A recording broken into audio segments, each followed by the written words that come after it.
So good morning again, or good afternoon, depending when you watch this video. So today we're going to be talking about the tundra, which is our first biome, as well as the introduction of this word and this concept of watersheds. You do have just one assignment to do afterwards, but let us get into the notes. Alrighty. Let me get rid of this guy and present. I should have like some Hawaiian music, which is, it's counterintuitive that I'm using this for this particular biome, this tropical setting, but I just thought it was pretty. So again, welcome to April the 7th. This is what we determined yesterday is the teaks of the moment. We're going to observe and describe how environments support different variety of organisms. So how is it that, those biomes help keep the plants and animals that live in them alive? And they do it by a couple of things. They do it by of what lives in there. They do it by these things. Some of them are abiotic factors, right? Climate, rainfall, location. But we're also going to look at this as the human impact that we have on these biomes. So again, there's our shortened version of our teak.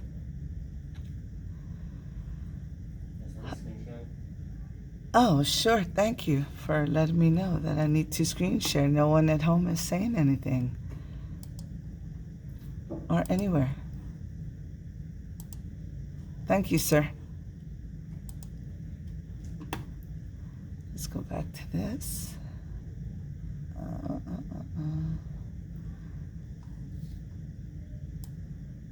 Down. There we go. Alrighty. So, again, that's what you'll find in our notes as well. And I did drop the notes into the electronic notebook already. It shouldn't say title page. So, let's start with the tundra. What the heck is the tundra? I don't know if you've ever had it or not, but let's go ahead and play this and find out again. Welcome to Moo Math and Science. In this video, I'd like to talk about two types of tundra, the Arctic tundra and the alpine tundra. The Arctic tundra is found in North America, Asia, and Europe, and circles the Arctic Ocean and stretches southward down to the taiga. The tundra is cold, and during the winter, the temperatures can drop to minus 20 or even 30 degrees Fahrenheit. Brr. In the short summer, temperatures may rise as high as 50 or 60 degrees Fahrenheit, and this allows for the tundra to have life. The frozen soil of the tundra is called permafrost and has a frozen top layer almost all year. Plants in the tundra have a short growing season and are generally small, short plants. Examples include lichen, moss, and some shrubs. There are not trees in the tundra. There are many animals found in the tundra, including lemming, Arctic fox, snowbirds, and a polar bear, along with grasshoppers and flies in the summer. They have adaptations to help them survive the cold. This may include a thick fur, or they may be white in color. The white color helps the animal blend in and helps prevent heat loss. The alpine tundra is a type of natural region or biome that does not contain trees because it is at a high elevation. As the latitude of a location approaches the poles, the elevation for the alpine tundra gets lower until it reaches sea level, and this tundra merges with the polar tundra. The alpine tundra is found above the tree line and also does not have any trees. Because of the higher elevation, the alpine tundra has a climate and rainfall similar to the Arctic tundra, cold and dry with a short growing season. Some common examples include the Himalayas, the Pyrenees, and the Rocky Mountains. The vegetation of the alpine tundra includes grasses, clumps of moss, and low-lying shrubs. Because the alpine tundra is located in various widely separated regions of the Earth, there are no animal species common to all areas of the alpine tundra. However, some animals that you may find include the mountain goat, chinchilla, and yak. So there we go, 2 types of tundra, the Arctic and the alpine tundra. Thanks for watching, and Moo Math uploads a new math and science video every day. Please subscribe and share. So the overwhelming message is it's cold. Okay, so nature has to take advantage of what it can when it can. Okay, so it says the tundra is the coldest of all the biomes. It has frost molded landscapes. So sometimes you may look out and say like, oh, look at that big mountain. And it's really just a big old chunk of ice. Extremely low temperatures and very little, let me get rid of this because it's important, very little rain. The tundra is like a frozen desert because the amount of rain that falls is very low. So to remind you, what you see in blue here is what the tundra, and if you wrap this around like a circle, you can see, you know, the tundra would be around the top of the North Pole there. And there's another map that shows that as well. Okay. So what does this biome contain? So we're going to look at the vegetation, the soil, the climate, and the wildlife. So the vegetation, again, what type of plants are found here? And again, I don't know why I put that map there, but there it is. So the vegetation is, number one, there's no trees. As far as you can see, there's no trees. And one of the reasons, it's because it's very windy, and those trees would never survive. Everything is very low growing. You see here, it looks really pretty. And that's because when it finally gets just a little warm enough, everything blooms at the same time. So that means that all the egg and sperm and everything of every plant is up for grabs. It's out at the same time, okay? And it's a very short growing season that it has. But you're going to find a super low lying, you know, you look across, there's no more trees at this level, okay? But you are going to find these very low-lying shrubs, and many of them flower because they want to make sure that you know, they do get pollinated. And there are bees at this level, even at this level of coldness, to help pollinate. The climate. What is the climate like? Well, in the winter, it's minus 30 degrees Fahrenheit. That's the average. But if you go during the, excuse me, during the summer, it says 15 degrees Fahrenheit. But I heard him just say in the film too that it can get up to about 60 degrees. The tundra gets very little precipitation, so it's considered a desert. Remember, one of the hallmarks of a desert is how much rain it gets under a certain amount. So the tundra is considered a very cold desert. Does not have to be hot. Here the climate, and this talks a little bit more about precipitation and the average temperatures. We can see that during the winter, of course, this is January, February, March, April, May, June, July, all the way back. It is just the temperatures dip into some real coldness, and then go up during the summer, and then of course retreat back down. The blue bars are precipitation. Okay, so we have these bars in blues that are showing some precipitation, and what this is not rain. This is snow. Okay, so this is, you have snow and some of it will melt, so you do get precipitation. During the summer, though, the snow has already melted, and so you can see there's very little water that falls there in the tundra, making it a cold desert. And then the last thing is the soil. Permafrost means permanent, see, perm and frost, frozen, permanently frozen. The earth is, if you try to put a shovel in there, it'd be super, super hard. Now, these plants, they are able to do it because, you know, nature and those little roots are crazy and they dig in. We're going to find ice wedges, you know, sections of ice. And then there's not very much dirt.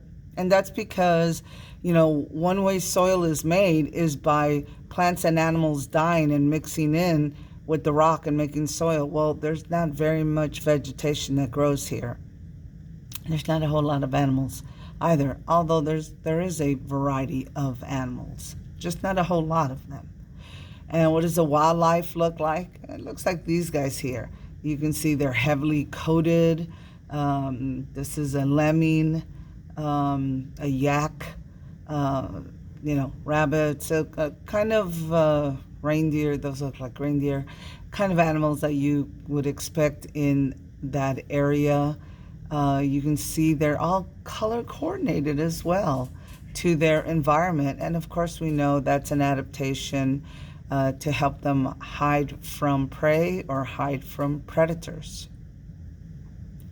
So what we see is that those herbivores that do exist, like yak and reindeer, one of the things is that they migrate. When it's like the cold, super, everything's frozen, they may migrate to an area where it's just a little warmer and they're able to continue to feed on grass. And the carnivores that follow and eat them, one of the things that they do is that they grow a thicker fur. And some, like the Arctic fox, may turn brown in the summer and then change to a white coat in the winter. Alrighty, so that is the tundra, and I'm going to come back and apply watersheds to it. But you first have to know what a watershed is, okay? And so it says a watershed is an area of land. We're talking about land here, where all of the water that falls on it, or sometimes under it, drains or runs off to collect in the same place. So here's my example. If it rains really heavily, like here at Sul Ross, and you stand at the corner of Hemphill, which is the side street, or what runs in front of Esparza, you're going to see water running down that street. And it's going to roll down that street and either go into one of those new storm drains that they built, or it's going to run into the creek. And even those storm drains that are collecting the water on the street, they're emptying into the creek right there next to Esparza. So all the land that is like Sul Ross and probably down Callahan, the neighborhood over here behind Esparza, when it rains, all that water runs into that creek. That's why it was designed that way when they built that neighborhood.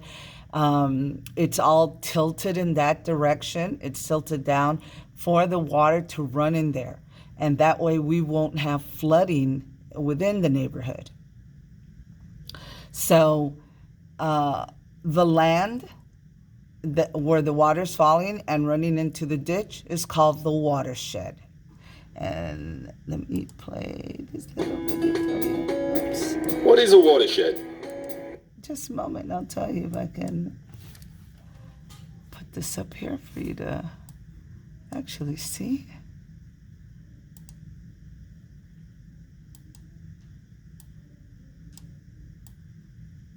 I know there's an expanding button somewhere, but I just don't see it, so I'll just do it myself. So you won't see a minuscule one. What is a watershed?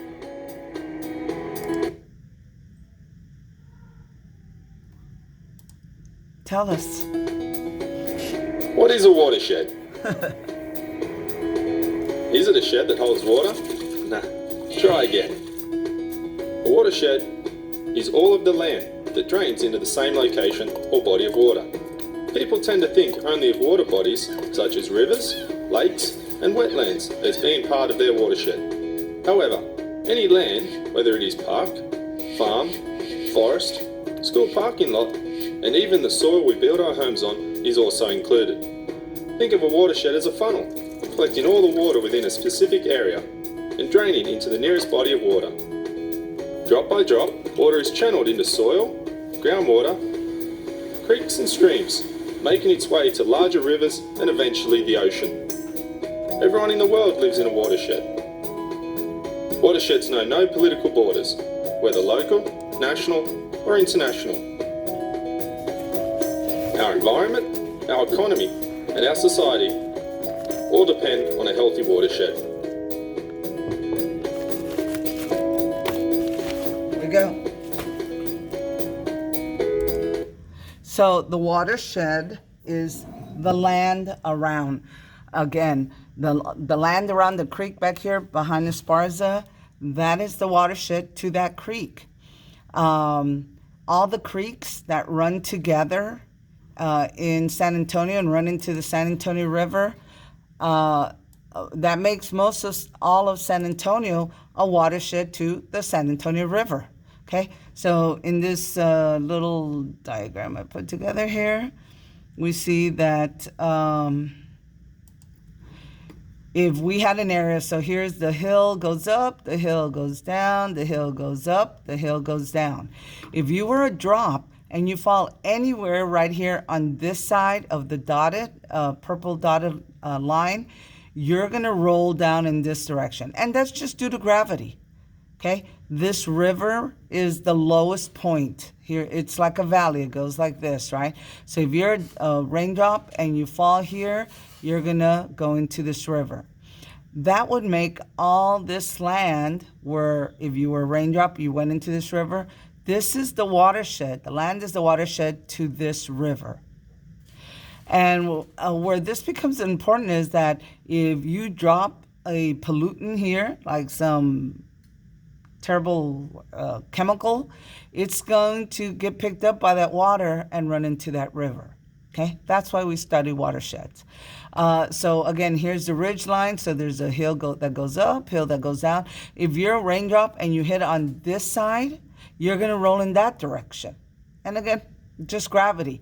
If you're here, you're not going to like, oh, let me go over the top and come down and roll down here. No, you're going to naturally roll in that direction because of gravity. Okay, this is a different watershed over here. This water is running off somewhere. Maybe there's a lake down here or there's some other little creek. But if you were a drop and you fell anywhere right here within the dotted purple line, then you are part of this watershed belongs to this river. Whatever falls in this area of land is going to flow into this river. So in the tundra, we have watersheds too. And we have them because there's so much snow and ice. So it is going to melt. Some of it is going to seep into the ground and flow down to this lowest point. Some of it is just going to melt here on top and flow down to this lowest point.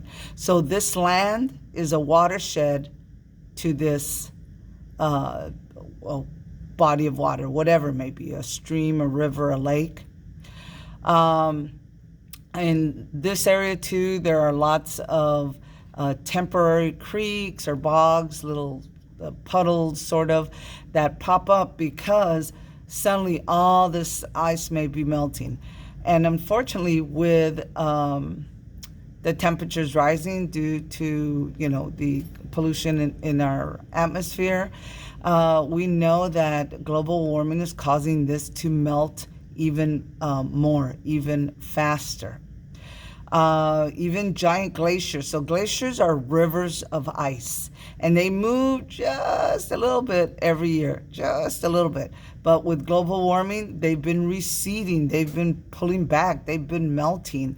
And we see also that as they melt, their water is running into somewhere, and usually it's like a little valley or the lowest point in that area. So there are tundras in a watershed because even though it's pretty much a desert, when there is melting of ice, that water has to go somewhere. So this is a threat to this tundra, global warming, because we have all this water, all this ice that is melting, creating all this sort of extra water that wouldn't have been there ordinarily. So human impact to the tundra, how are we messing up this area like nobody should want to go there, is cutting down whatever trees where the tundra meets the tree line, where the forest does start. You know, we're cutting it up. These holes you see here is they're mining for something. But you can see how it's dotted with all these tiny little lakes and ponds. That's because, you know, ice melted and created that. They drill for oil in this area. That causes this incredible amount of pollution. And then again, from the climate change, the temperature change, the permafrost is melting, and areas that should, freeze over during the winter, it's not happening. And you might think like, oh, that's not too bad. But you know what? This is the way this ecosystem runs and the way it should remain. But unfortunately, we are kind of messing that up. Alrighty, so these are the notes that go into your interactive notebook that I will drop off. Just some notes about the different contexts for tundra. And then I included also what watershed causes. I'm going to put some watershed notes over here just so you can refer to it in case you have a question that asks you about that. All right, so we have the notes there. I didn't put in a graded discussion question, and I might, and I'll tell you if I decide to do it, I'll go ahead and put it in. But you do have the tundra assignment. So you need to look for this. I honestly just forgot to put it in, but I am going to go look for it and put it in for you. I like giving you 2 grades a day because I can either average them or I can drop one and you keep the highest one. And this is usually just 1 question. Alrighty, well, that's all I have today. I hope y'all have a wonderful day, and go ahead and go into that tundra assignment and get it taken care of. Just a couple of questions for you to answer. Alrighty, bye guys.